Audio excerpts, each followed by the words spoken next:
Gandang araw mga ka-recipe. Ngayon magluluto ako ng paksiw na bisugo. At dahil nalinis ko na ang isda, ngayon uumpisahan ko na ang lutuin.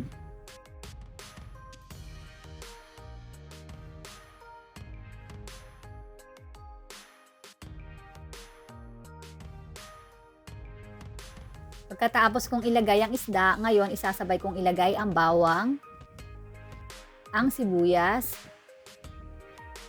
ang luya, at saka ang kamatis. Isasabay ko na rin ilagay ang patis.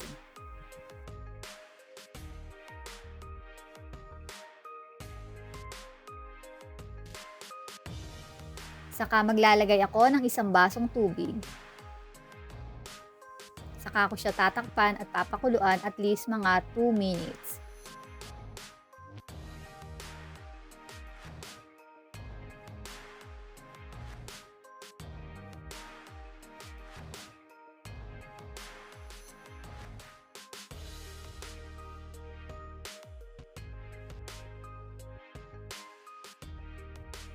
At ngayon kumulo na ang aking pinaksiw.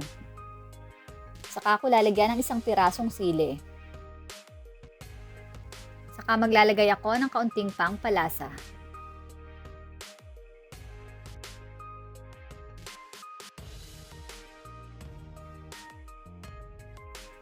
At ngayon saka ko lalagyan ng suka.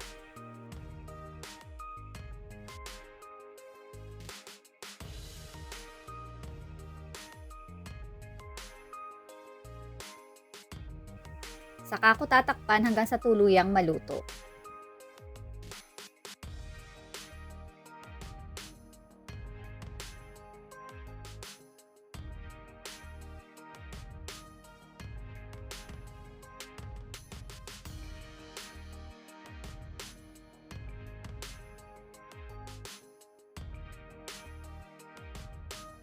Saka lalagyan ko rin ng kaunting paminta.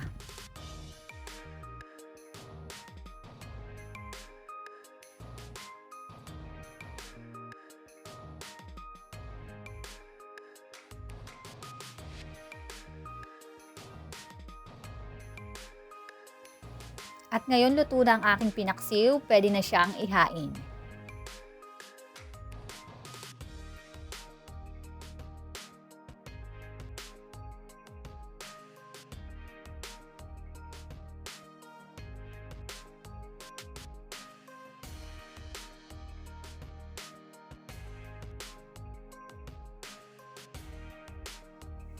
Pinaksiw na bisugo, pwede nang iulam sa kanin.